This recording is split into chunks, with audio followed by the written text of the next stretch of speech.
So ప్రతిరోజు లాగానే ఈరోజు కూడా ఒక స్పెషల్ గెస్ట్ మీకోసం నేను తీసుకొచ్చాను. ఏంటంటే నార్మల్గా సినిమాలు అంటే హీరో హీరోయిన్స్ని ఇంకా టెక్నీషియన్స్ వీళ్ళందరూ ఉంటారు కదా, అందులో అంటే మెయిన్గా చెప్పాలి అంటే డబ్బింగ్ ఆర్టిస్ట్ లేకపోతే అసలు ఆ సినిమా లాగా అనిపించదు. ఆ ఎక్స్ప్రెషన్స్ కూడా మనకి అర్థం కాదు. ఆ వాయిస్ వింటుంటే ఒక్కొక్కసారి మనం ఆ వాయిస్ విని ఆ ఎమోషన్స్ అన్ని మనమే ఇదంతా చేస్తున్నామేమో అనిపిస్తుంటుంది. సో అలాంటి ఒక ప్రముఖ డబ్బింగ్ ఆర్టిస్ట్ అయితే ఇప్పుడు మనతో పాటు మన స్టూడియోలో ఉన్నారు. తను ఎవరో కాదు, మన డబ్బింగ్ ఆర్టిస్ట్ శ్రీవల్లి గారు. నమస్కారం మేడం. నమస్తే. ఎలా ఉన్నారు మేడం? Fine, thank you. మీరు? నేను చాలా బాగున్నాను. అండ్ మీతో మాట్లాడుతుంటే అంటే ఒక ఇంట్లో వ్యక్తితో మాట్లాడిన ఒక ఫీల్ అయితే వచ్చేసింది. అంటే ఫస్ట్ టైం మీట్ అయినా కూడా చాలా ఓపెన్గా మాట్లాడడం చాలా హ్యాపీగా ఉంది నాకు.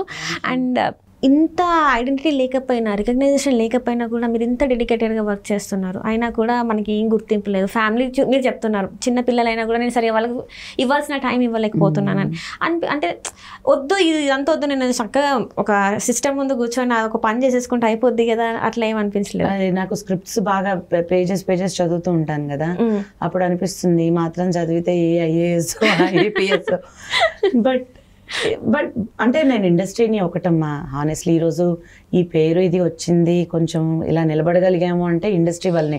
అది ఎప్పుడు నాకు ఆ గ్రాటిట్యూడ్ ఉంది నిజంగా కూడా. కాకపోతే ఏంటంటే ఇప్పుడు కొంచెం ఇబ్బందికరంగా మారుతుంది. ఒకప్పుడు ఎంజాయ్ చేసేవాళ్ళం, డబ్బింగ్ అంటే వర్క్ అంటే బాగా ఇంట్రెస్టింగ్గా ఉండేది. ఇప్పుడు ఎంతసేపు నా ఆపర్చునిటీ కాపాడుకునే పరుగులే. రైట్. నేను సస్టైన్ కావడానికి చేసే ప్రయత్నమే తప్ప నాకు వర్క్ వచ్చింది, నేను ఈ వర్క్ రిలాక్స్డ్గా చేసుకోవచ్చు అనే పరిస్థితి ఇప్పుడు లేదు. అంటే ఇప్పటివరకు అంటే మీరు చేసిన సినిమాస్లలో అంటే పెద్ద డైరెక్టర్స్ మూవీస్ చేశారా మీరు? ఈ డైరెక్టర్ మూవీస్ చేశారు? బాపు గారు.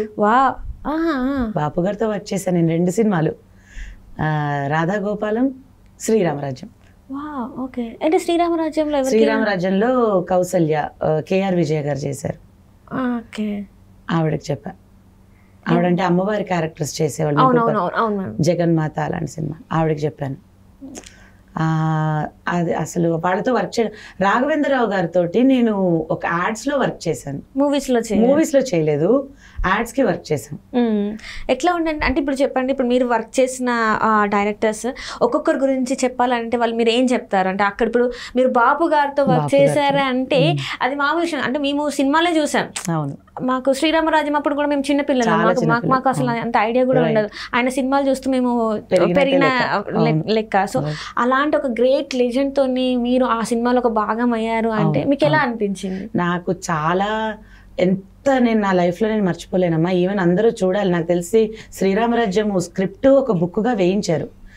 ఆయన స్క్రిప్ట్ ఎలా రాసుకుంటారు అనేది. ఆయన స్క్రిప్ట్లో ఇటు సైడ్ రైట్ సైడ్ డైలాగ్ ఉంటే లెఫ్ట్ సైడ్ బొమ్మ ఉంటుంది. అంటే సెట్ ఎలా ఉండాలి, ఆర్టిస్టులు ఎక్కడ కూర్చోవాలి, ఏ పోస్చర్లో కూర్చోవాలి.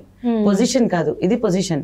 పోస్చర్, వాళ్ళు కాళ్ళు ఎలా పెట్టాలి, వాళ్ళు నడుము ఎలా పెట్టాలి, చేతులు ఎలా పెట్టాలి, తల ఎలా ఉండాలి, కళ్ళు ఎటు తిప్పి చూడాలి. ఆయన బొమ్మ ఉంటుంది ఆయన ప్రతి డైలాగ్ దగ్గర. అది ప్రతి ఒక్కళ్ళ దగ్గర, ప్రతి ఆర్టిస్టుల దగ్గర కానివ్వండి, ఇండస్ట్రీలో ఉన్న ప్రతి ఒక్కళ్ళ దగ్గర ఉండాల్సిన పుస్తకం అది.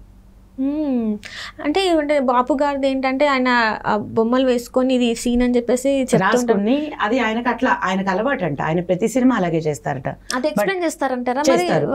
అంటే ఇలా ఉంది ఆయన చెప్పక్కర్లేదు. ఇంకా కెమెరామ్యాన్ ఒక్కసారి బుక్ తీసుకున్నారనుకోండి, ఓహో సెట్ ఇది, నేను ఇక్కడ కెమెరా పెట్టుకోవాలి, ఆర్టిస్టులు ఇక్కడ ఉంటారు, కెమెరామ్యాన్కి అర్థమైపోతుంది. ఆర్టిస్టులు చూస్తే ఓహో నేను ఈ పొజిషన్లో ఇలా నిలబడాలి, ఇలా కూర్చోవాలి. లైటింగ్ వాళ్ళు చూస్తే ఓహో ఇక్కడ ఇంత లైట్ పడాలి, ఇక్కడ డార్క్గా ఉండాలి.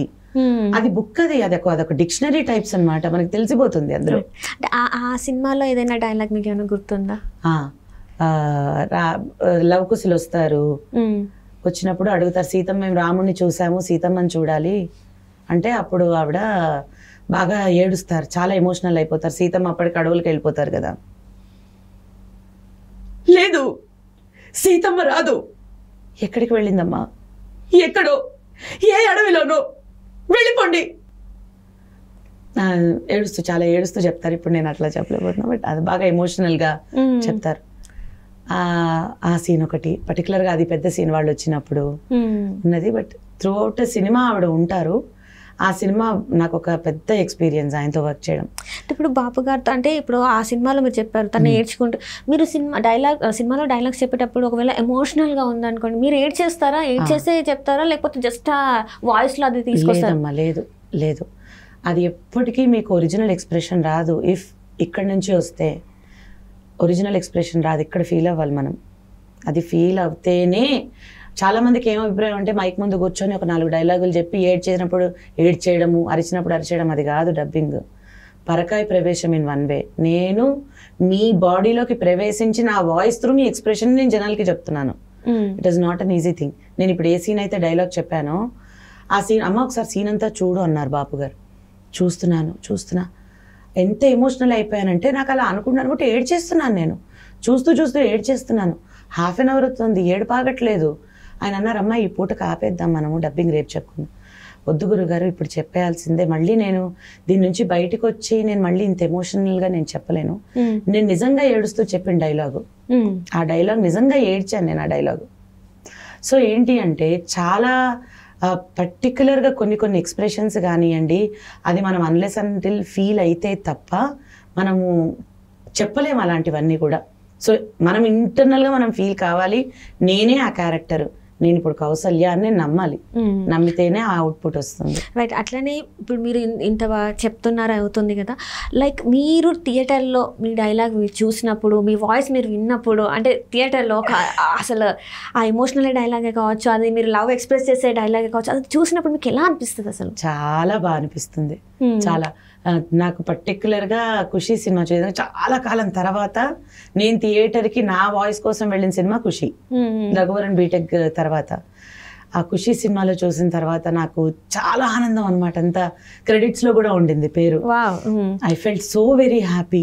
ఏదో అచీవ్ చేశాము, ఇదే అవార్డ్ ఏమో అనిపిస్తుంది సమ్ టైమ్స్. అంటే వాళ్ళు నన్ను రికగ్నైజ్ చేశారు ఏమో, ఇదంటే ఇదేమంటారంటే మనల్ని మనం తసల్లి చేసుకోవడమా, లేకపోతే ఇదొక సాటిస్ఫాక్షన్. రైట్. అట్లనే చూసి ఇప్పుడు మీరు చాలా హ్యాపీగా ఫీల్ అన్నారు. అండ్ అట్లనే ఏదైనా డైలాగ్ మీరు చూసినప్పుడు అరే ఇక్కడ కొంచెం బాగా చెప్తే బాగుండే అని అనిపించిన డైలాగ్స్ ఏమైనా ఉన్నాయి? శ్రీరామదాస్ సినిమాకి నాకు అనిపించింది. అంటే మేబీ అప్పుడు ఏజ్ తక్కువ అవ్వడం వలన ఏమో, ఇంకొంచెం ఏజ్ పెట్టుంటే వాయిస్లో ఇప్పటికీ నాకు సాటిస్ఫాక్టరీగా ఉండదు ఆ సినిమా.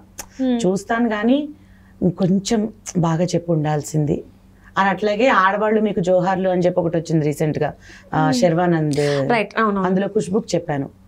నాకు ఆ సినిమాకు కూడా అనిపించింది ఇది బాగా చెప్పి ఉండాల్సింది. అంటే ఇక్కడ ఏ డైలాగ్ ఏది ఓవరాల్ గా ఇంకా బెటర్ గా ఉండొచ్చేమో, ఇంకా నేను ఇంకా బాగా చెప్పి ఉండాల్సింది అనిపించిన ఈ 2 టైమ్సే నేను ఫీల్ అయ్యాను యాక్చువల్గా. ఇప్పటివరకు మీరు డబ్బింగ్ చెప్పింది అంటే సీరియల్స్ కాకుండా మూవీస్లలో ది బెస్ట్, అబ్బా ఈ సినిమా నేను ఇంకా నా భూతో నా భవిష్యత్, నా కెరియర్లో ఇంకా దీని తర్వాత ఏదైనా అనిపించిన సినిమా? రఘువరన్ బీటెక్ ఇంకా నా ఆల్ టైమ్ మార్క్. మాకు కూడా రఘువరన్ బీటెక్లో నేను ఇందాక మీరు చెప్తుంటే కూడా నేను కళ్ళు మూసుకుంటే అసలు ఆ వాయిస్ యాక్షన్ కనిపిస్తుంది. నిజంగా మా వెన్నెలకంటి గారు క్లియర్, ఆయన ఎక్కడున్నారో తెలియదు కానీ బట్ ఆయనే నేను చెప్పిస్తానమ్మా అని ఆయన పక్కన కూర్చుని నాతో చెప్పించుకున్నారు ఆ సినిమా. వెన్నెలకంటి గారు అని రైటర్, లిరిసిస్ట్ ఆయన చెప్పించుకున్నారు. ఆయన లైఫ్ లాంగ్ నేను ఆయన మర్చిపోలేను.